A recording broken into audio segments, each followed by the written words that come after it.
B. Listen again. Which statement is not true? Hi, Dad. Are you busy right now?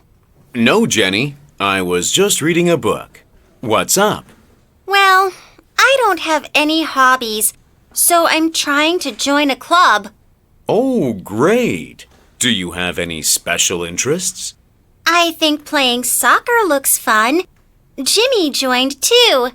How about creating videos? You like watching and making videos? Yes, but it's already full. Anna and Troy are doing it. Do you think playing the drums is fun? It sounds interesting. Are you interested in playing the drums? A little bit.